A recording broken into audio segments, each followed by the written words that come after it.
Hey, I want to share with you today a cool study that I found looking at the right amount of energy to use to increase ATP in tissue when you're using a 980 nanometer wavelength. I'm Dr. Laurie McCauley from Optimum Pet Vitality, and I'm going to go through this study and some laser information with you so that you can learn and have fun.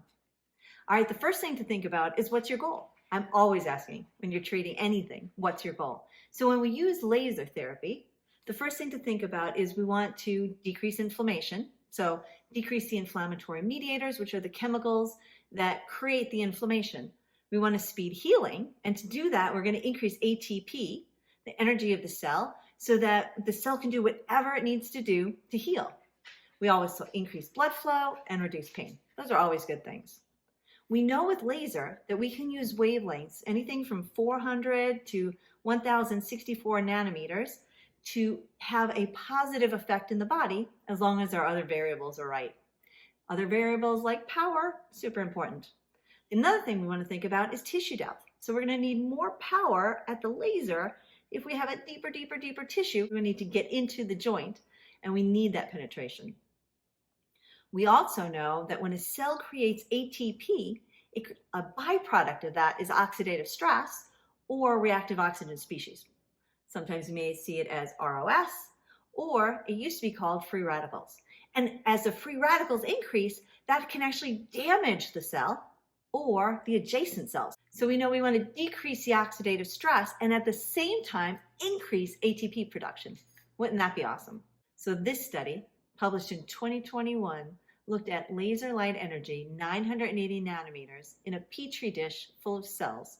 So our tissue depth was 0. So that tells us that we're going to need more energy than that to get to any target tissue that is below surface level. They measured ATP production and they measured reactive oxygen species, which is our oxidative stress. They looked at different powers. So they measured it at 0.1 to 1.1 watts in 0.1 watt increments. What's really cool is they found that at 0.1 and 0.2 watts, there was actually less ATP production. So it had a negative effect. And that from 0.3 to 0.7 watts, there was no effect at all. So with our 980 nanometer wavelength, we need to bump up our energy.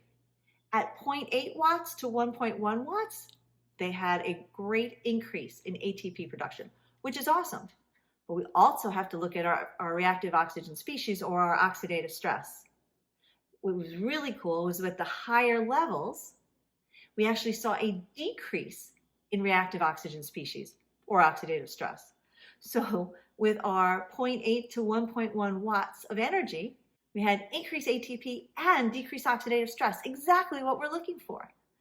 What we think about is that anytime we have trauma to a cell, that gets out of balance and we actually get more and more free radicals, which creates more damage, and it's a bad cycle.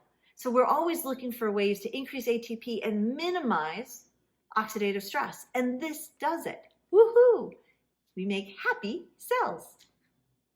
Now you can say, well, does my laser have a 980 nanometer wavelength? Well, if you have a companion laser, it does. Some of the other ones do as well. Look at your laser and you can tell. All right, I'm Dr. Laurie McCauley from Optimum Pet Vitality. I hope you had fun. I hope you learned something, and I'll see you next time.